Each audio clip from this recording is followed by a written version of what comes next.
ایک ہی آنسو میں کہہ دوں غم دل، طوفان بیجا لانے سے بھی یا چشم فائدہ، دو اشک ہی کافی ہیں اگر اثر کریں تو۔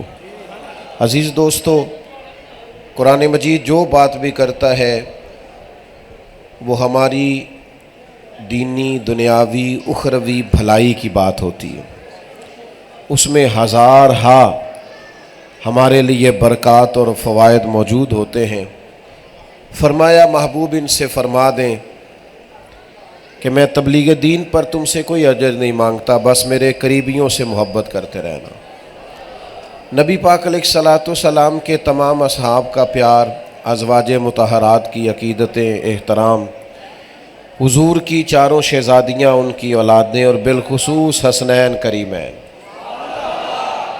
میں اور آپ جس دور میں بستے ہیں یہ ابحاث کا دور ہے، بہت بحثیں ہوتی ہیں، نتیجتاً ذہنوں میں مختلف سوالات جنم لیتے ہیں، وسوسوں کے غلبے اور چاروں طرف سے اٹھنے والے فتنے لوگوں کو بحثوں میں الجھاتے ہیں اور عقیدتوں میں کمزوری لاتے ہیں، الا ماشاءاللہ۔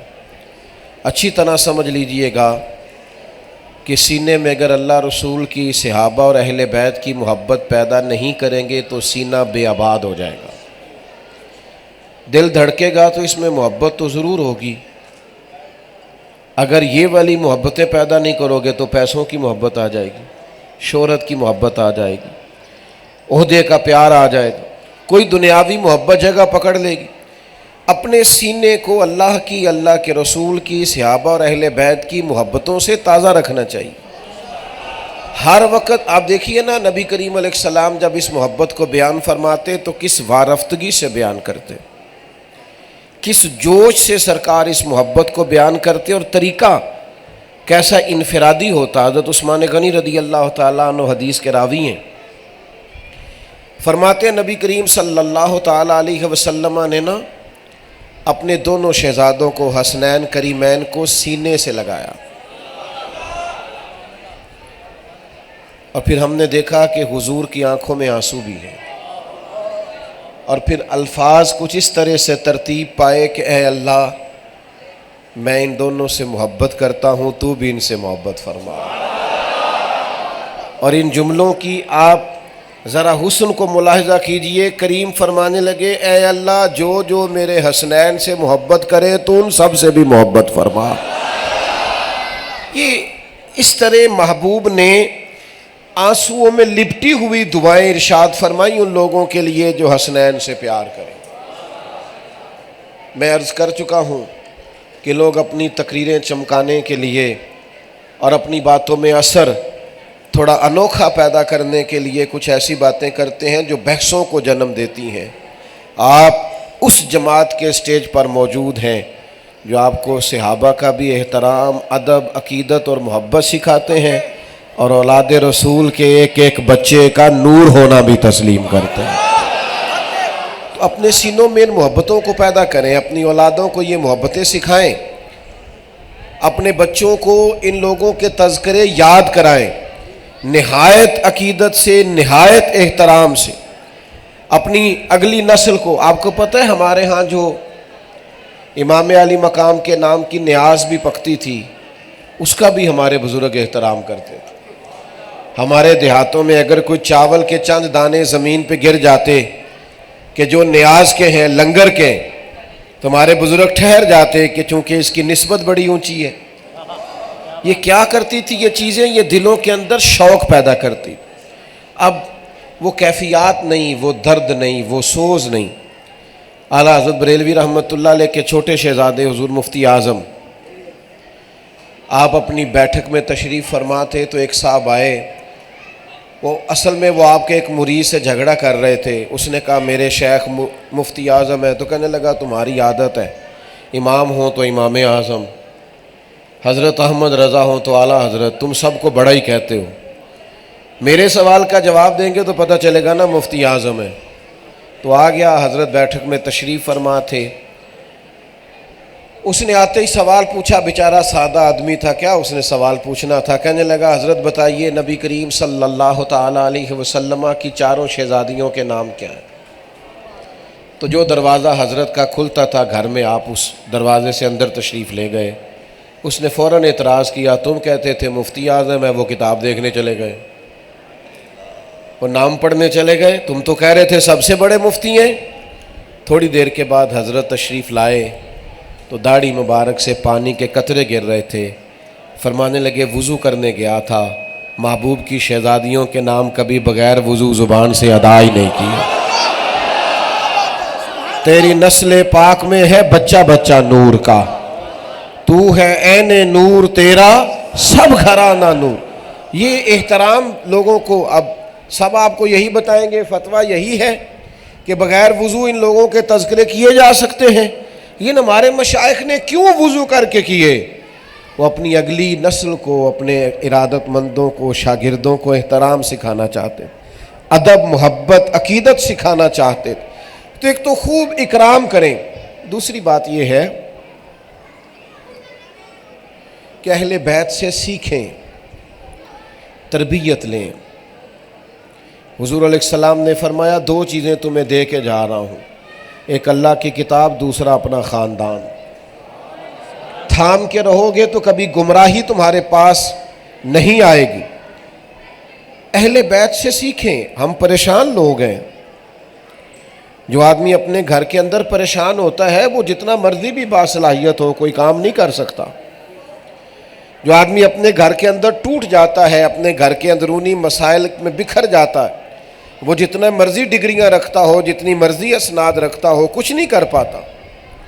لوگ جب ذہنی طور پر، میں نے بہت سارے ایسے نوجوانوں کو دیکھا ہے جو باصلاحیت ہیں اور سلیقہ بھی رکھتے ہیں کام کرنے کا، پورا ضلع، پورا علاقہ سنبھالنے کی صلاحیت رکھتے ہیں، لیکن بیچارے اپنی بیوی اور اپنی والدہ کی لڑائی سے ہی باہر نہیں آ پاتے۔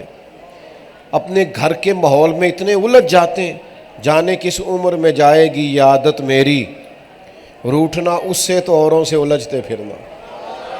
وہ لوگ مختلف قسم کی آزمائشوں کا شکار ہو جاتے ہیں۔ میں ایک بزرگوں کو پڑھ رہا تھا تو انہوں نے اساتذہ کے لیے نصیحتیں لکھی تھی، تو ایک نصیحت یہ لکھی تھی کہ اگر آپ گھر میں ناراض ہو کے آئیں تو کلاس میں نہ بیٹھیں جب تک آپ کا موڈ پوری طرح فریش، ایسا نہ ہو غصہ کسی کا ہو نکل کسی اور پہ جائے۔ تو آپ اس طرح کلاس میں نہ آئیں، آپ تھوڑا سا اپنے ذہن کو فریش کریں اور خوش ہوں تو پھر آپ کلاس میں آئیں۔ حضرت مسکرا رہے، تو جو بات عرض کر رہا ہوں اس پر غور کریں۔ گھر کے اندر اگر انسان مسائل کا شکار ہو، وہ ٹوٹ جاتا ہے، کچھ بھی نہیں کر پاتا۔ سب سے زیادہ بہترین شخص وہ ہوتا ہے جو اپنا گھر تعمیر کرنے میں کامیاب ہو جائے، اپنے بچوں کی شخصیت بنانے میں کامیاب ہو جائے، اپنے گھر کا ماحول درست کرنے میں کامیاب ہو جائے۔ آئے نہ حضور سے سیکھیں، آئے نہ اہل بیت اطہار سے سیکھیں، نبی پاک کے کاشانہ نور سے سیکھیں۔ سب سے پہلی بات یہ ہے کہ اللہ کے رسول نے بڑا وقت دیا ہے اپنے گھر والوں کو۔ حضور پیار کرتے، محبت کرتے، مصروف ترین وقت ہے نبی کریم کا۔